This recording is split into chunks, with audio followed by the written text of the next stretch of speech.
Okay. How you doing? Soon to be Congressman Barfield. Outstanding, ecstatic, great. All right. Well, we are Democracy North Carolina interns, and this week actually we have themes for our videos, and one of the themes is voting in action. So, what do you feel is influencing the vote, or how important is the vote right now for constituents? I think for me what's really influencing the vote is the lack of many people having a voice in the government. When you look at the Moral Monday movements happening up in Raleigh, there's so many coming from across our state, ascending on Raleigh to voice their concerns, to make sure that their legislators know that they do have legitimate concerns and they want to be heard. And now that's spreading across the country. Many other states are asking this group here in North Carolina to help them pave the way to have their Moral Monday movements as well. And I find that folks just want to be a part of their government, no matter at what level, whether it's the local level, state, or the federal level. So, do you encourage voters to get along with the movement, to join the Moral Monday movements? Do you think it's important for them to get active, or it's important for them to get out into their communities? How do you feel about people getting active?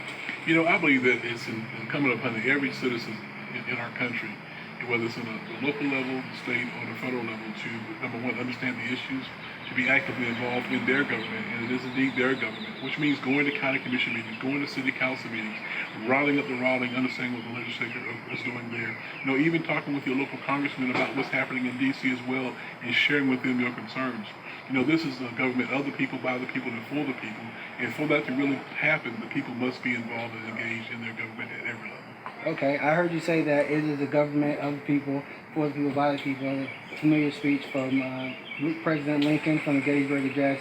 How do you feel government with money and politics? How do you feel that money and politics is affecting that of the people, by the people, for the people kind of concept?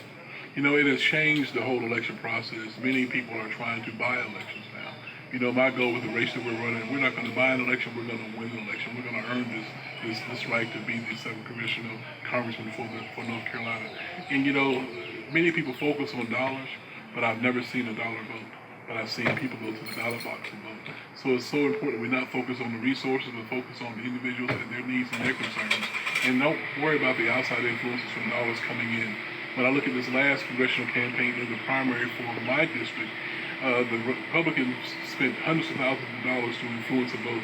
The reality is there were about 3,000 votes more cast in the Republican primary than the Democratic primary. So I look at all the money that was spent. To me, there was really no effect whatsoever. Okay, Mr. Barfield, thank you. That's all I have for you.